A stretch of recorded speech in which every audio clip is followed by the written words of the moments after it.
कहानी की शुरुआत में हम रोरा नाम की एक लड़की को देखते हैं। रोरा को बचपन से तारों नक्षत्रों में बहुत ही ज्यादा दिलचस्पी थी। जहां बाकी लोग पार्टी, फैशन, रिलेशनशिप में लगे रहते थे, रोरा रात में टेलीस्कोप लेकर आसमान के हर छोटे बड़े बदलाव को देखती रहती थी। एस्ट्रोनॉमी ही फैशन था। इसी टैलेंट की वजह से सिर्फ 18 की उम्र में रोरा का एडमिशन मिड कॉलेज में हो चुका था, जिससे खुश होकर वो अपने दोस्तों को पार्टी देती है। वहाँ रोरा बहुत ज्यादा एंजॉय करती है, लेकिन उसे क्या पता कि एक पल में सब कुछ बदल जाएगा। रात को जब रोरा पार्टी से घर लौट रही थी, उसी टाइम रेडियो पर खबर आई कि पृथ्वी के बिल्कुल पास एक न्यू प्लेनेट देखा गया है। अगर आप आज रात ईस्ट की तरफ देखें तो ये आपको एक टाइनी ब्लू डॉट के रूप दिखाई देगा। साइंटिस्ट का कहना है ये अर्थ की सेकंड कॉपी है। इस पर भी अर्थ की तरह ही जीवन संभव है। ये सुनकर रोरा कार चलाते चलाते उस ब्लू डॉट को ढूंढने लगी। उसकी आंखें आसमान को देख रही थी। इसी डिस्ट्रैक्शन की वजह रोरा जेब्रा क्रॉसिंग पर खड़ी एक कार को टक्कर मार देती है। एक्सीडेंट इतना भयानक था कि सामने वाली कार उछलकर दूर जा गिरी। रोरा ने जब पास जाकर देखा तो उसकी सांसें अटक जाती है। कार के अंदर ड्राइविंग सीट पर एक आदमी बुरी तरह जख्मी पड़ा था। पीछे वाली सीट पर एक प्रेग्नेंट लेडी मर चुकी थी। सड़क पर एक बच्चा पड़ा था जिसकी सांसें अब थम चुकी थी। ये कोई साधारण एक्सीडेंट नहीं था, बल्कि पूरा परिवार खत्म हो चुका था। एक आदमी जिसका नाम है जॉन, वो कोमा में चला गया। इसके बाद पुलिस वहाँ आकर रोरा को अरेस्ट कर लेती है। कोर्ट में रोरा को 4 साल की सजा सुनाई। इस एक्सीडेंट की वजह से रोरा बहुत ज्यादा गिल्टी थी। वो जेल जाते हुए भी बस एक लाइन कह रही थी, इट वॉज माई फॉल्ट। मेरी वजह से एक पूरा परिवार खत्म हो गया। 4 साल बाद जब रोरा घर लौटी तो उसने देखा कि दुनिया अब पहले जैसी नहीं रही। जो प्लेनेट पहले छोटे से डॉट जैसा दिखाई दे रहा था, वो अब चांद जितना बड़ा दिखने लगा। अर्थ 2 अब एक रियल जायंट प्लेनेट की तरह हर रात चमकता है। रोरा ने नेट पर उस प्लेनेट के बारे में सर्च किया, तब उसे पता चला कि वैज्ञानिक उस प्लेनेट पर जाने की तैयारी कर रहे हैं। इसी के साथ एक आम को भी अर्थ 2 पर जाने का मौका दिया जाएगा, लेकिन उससे पहले उस इंसान को एक कंपटीशन में भाग लेना होगा, जिसमें 500 शब्दों में लिखना है कि वे अर्थ 2 पर क्यों जाना चाहते हैं। जिसका भी जवाब सही होगा उसे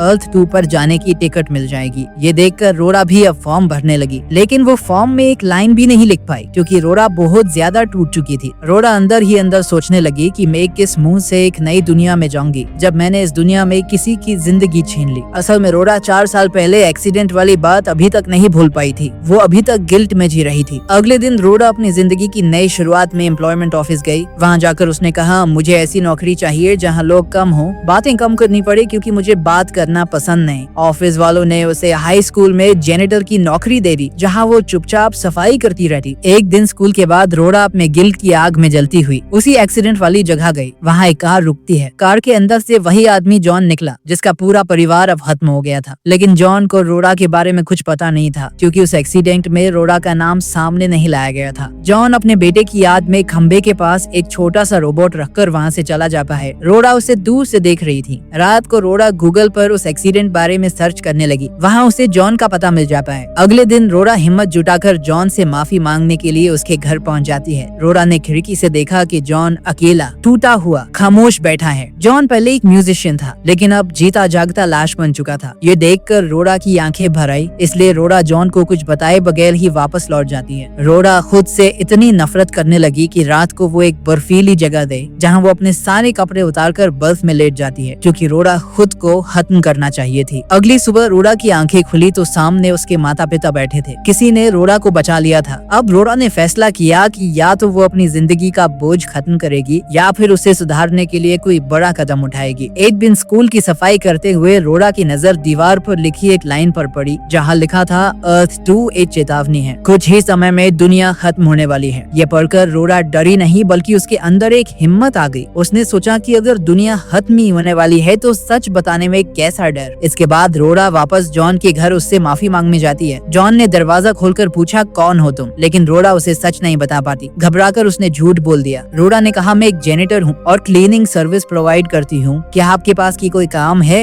जॉन ने उसे पूछ, तुम कहाँ काम करती हो? रोरा ने कहा, मैं हाई स्कूल में काम करती हूँ और फ्री ट्रायल दे रही हूँ। फ्री ट्रायल का सुनकर जॉन उसे काम पर रख लेता है। अंदर जाकर रोरा ने सफाई शुरू कर दी। घर का नजारा बहुत खतरनाक था। शराब की बोतलें, बिखरे कमरे और हर तरफ दर्द। रोरा जिसमें जॉन के पूरे परिवार को खत्म कर दिया था, वो जॉन से प्रायश्चित मांगने आई थी, लेकिन वो अभी ऐसा नहीं कर पाती। रोरा सफाई करके अपने घर जाने लगी, तभी जॉन ने उसे कहा, क्या तुम हफ्ते में एक बार यहाँ सफाई करने आ जाओगी? रोरा चाहकर भी उसे मना नहीं कर पाई। अब रोरा अपने घर चली जाती है। पूरा हफ्ता रोरा सोचती रही कि अगली बार किसी भी तरह जॉन को सच बता दूंगी, लेकिन जब रोरा दोबारा जॉन के घर गई तो जॉन ने उसे मौका ही नहीं दिया। बस टेबल पर चेक रखकर अपने कमरे में चला जाता है। रोरा को पैसे नहीं बल्कि सिर्फ जॉन से माफी चाहिए थी। धीरे धीरे रोरा जॉन के घर को नहीं बल्कि उसकी टूटी यादों और उसके दर्द को साफ कर रही थी। वहीं रोरा को एक कोने में अलग अलग पार्ट्स में बिखरी जॉन की टेलीस्कोप मिली, जिसे रोरा धीरे धीरे पूरा असेंबल कर देती है। काम खत्म करने के बाद रोरा अपने घर लौट आई, जहाँ न्यूज में उसने देखा एक साइंटिस्ट दूसरी अर्थ से संपर्क कर रही थी। दूसरी तरफ से ठीक उसी साइंटिस्ट की आवाज सुनाई दी। वो दूसरे अर्थ वाली साइंटिस्ट थी जो बिल्कुल वैसे ही बात कर रही थी जैसे धरती वाली साइंटिस्ट कर रही थी। उसका नाम जन्मतिथि, चाइल्डहुड मेमोरीज धरती वाली साइंटिस्ट की तरह ही थे। ऐसा लगा रहा था मानो धरती को पूरा कॉपी पेस्ट कर दिया हो। दूसरी अर्थ पर भी हमारी तरह लोग रहते हैं। ये सुनकर पूरे देश की धड़कनें जैसे एक साथ थम सी गई हो। सभी के दिमाग में एक ही सवाल था, अगर हम वहाँ जाकर अपने दूसरे रूप से मिलेंगे तो क्या वो हमसे अलग होंगे, हमसे ज्यादा समझदार होंगे, या फिर वो भी हमारे ही तरह नॉर्मल इंसान होंगे? लोगों के दिमाग में इस तरह के कई सवाल आ रहे थे। अगले हफ्ते जब रोरा दोबारा जॉन के घर गई तो जॉन टेलीस्कोप से दूसरी अर्थ को देख रहा था। उसने रोरा से कहा, कितना अजीब है ना ये, शायद मेरा दूसरा रूप इस टाइम वहाँ से मुझे देख रहा होगा। रोरा में हल्के मुस्कुराते हुए कहा, और मैं तुम्हारे घर की सफाई कर रही होंगी। उसी शाम जॉन वीडियो गेम खेल रहा था, लेकिन उसके पास कोई पार्टनर न होने की वजह से उसने रोरा से कहा, आओ तुम भी मेरे साथ गेम खेलो। दोनों मिलकर बहुत मस्ती करते हैं। इतने साल में जॉन पहली बार मुस्कुराया था। उस रात जॉन खुद रोरा को कार से छोड़ने उसके घर गया, क्योंकि समय काफी हो चुका था। उधर सेकंड अर्थ लगातार पृथ्वी के और करीब आ रही थी। चांद उसके सामने बिल्कुल छोटा सा डॉट लगने लगा था। लोग वहाँ जाने की तैयारी करने लगे, मानो सभी एक नई जिंदगी की शुरुआत कर रहे हो। दूसरी ओर रोला अगले हफ्ते जब जॉन के घर पहुंची तो उसने पूरे घर की सफाई के साथ साथ जॉन के सारे कपड़े भी धो दिए। इसी के साथ अनजाने में वो जॉन की वाइफ का स्वेटर भी धो देती है, जिससे जॉन रोरा से काफी नाराज हो गया और उस गुस्सा करने लगा, क्योंकि उस स्वेटर में जॉन की वाइफ की हल्की सी खुशबू बची थी, जिससे जॉन अपनी वाइफ को अपने पास महसूस करता था। लेकिन आज स्वेटर धोने की वजह से वो खुशबू गायब हो गई थी। जॉन ने रोरा को गुस्से में कहा, जाओ यहाँ से और यहाँ अब कभी मत आना। रोड चुपचाप सिर झुकाकर वहाँ से चली जाती है। उसके जाने के बाद जॉन का चेहरा धीरे धीरे पछतावे में बदल गया। अगली सुबह जॉन खुद रोरा के घर पहुंचा उसे पिकअप करने के लिए।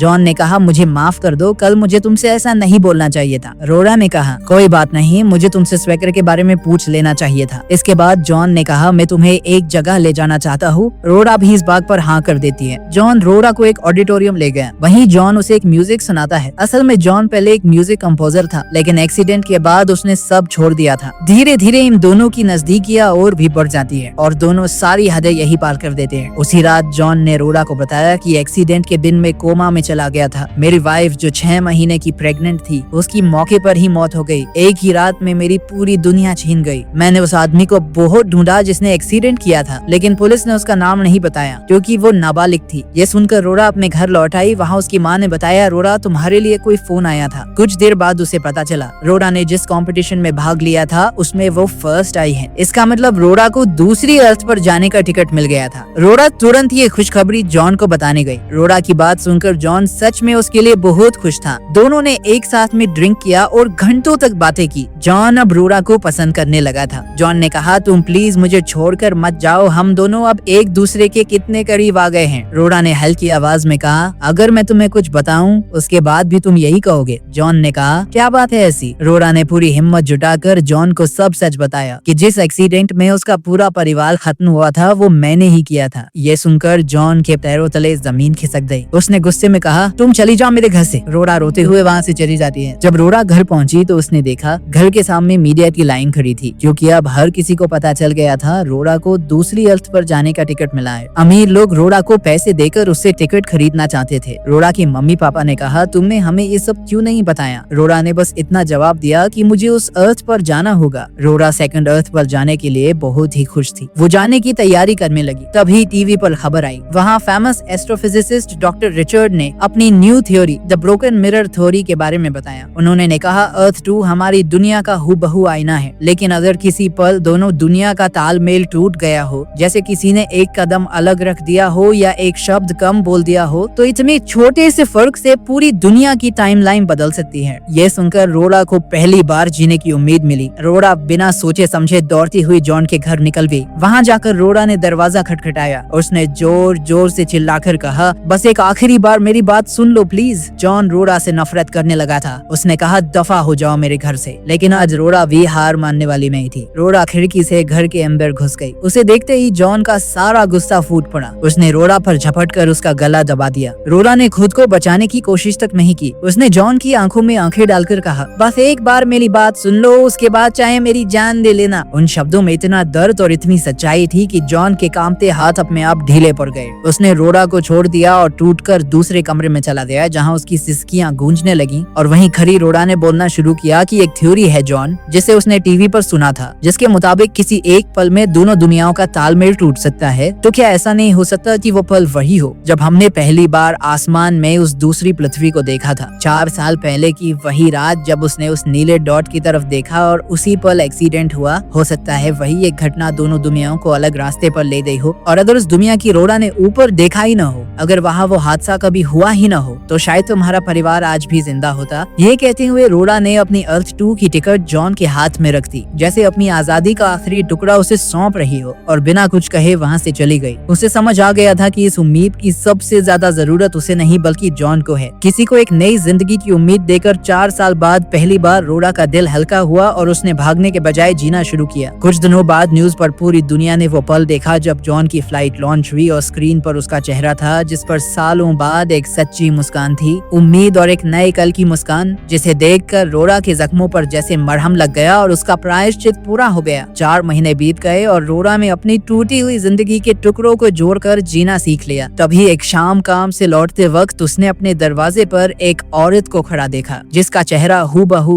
उसी जैसा था, वही आंखें वही बाल, लेकिन उसकी आंखों में पछतावा नहीं बल्कि आत्मविश्वास की चमक थी। और उसके कपड़े किसी सफाई कर्मी के नहीं बल्कि एक कामयाब एस्ट्रोफिजिसिस्ट के थे। उसी एक पल में रोड़ा सब समझ गई कि द ब्रोकन मिरर थ्योरी सच थी। उस दुनिया में उस रात रोड़ा ने आसमान की तरफ देखा ही नहीं था। वो एक्सीडेंट कभी हुआ ही नहीं था। वो MIB गई, उसने अपना सपना पूरा किया और इनाम में उसे पृथ्वी का टिकट मिला। और अगर वो रोड़ा यहाँ खड़ी थी तो इसका मतलब सिर्फ एक था कि उस दूसरी दुनिया में जॉन का परिवार जिंदा था। यानी जो हालात कभी जॉन के सामने आए थे, अब वही हालात रोड़ा के सामने थे। दोनों रोड़ा बस एक दूसरे को देखती रहीं, एक अपनी गलतियों का बोझ उठाए हुए और दूसरी उन गलतियों के बिना एक बेहतर जिंदगी की जीती जागती मिसाल। और यहीं पर यह फिल्म एक बड़ा सवाल छोड़ जाती है कि अगर आप कभी अपने ही एक ऐसे वर्जन से मिल जाएं जिसने वो गलतियां नहीं की जो आपने की हैं, तो क्या आप उसका सामना कर पाएंगे? शायद इसका जवाब किसी के पास नहीं है। और इसी सोच के साथ ये कहानी यहीं खत्म हो जाती है। वीडियो पसंद आई हो तो लाइक, शेयर और सब्सक्राइब जरूर से करना।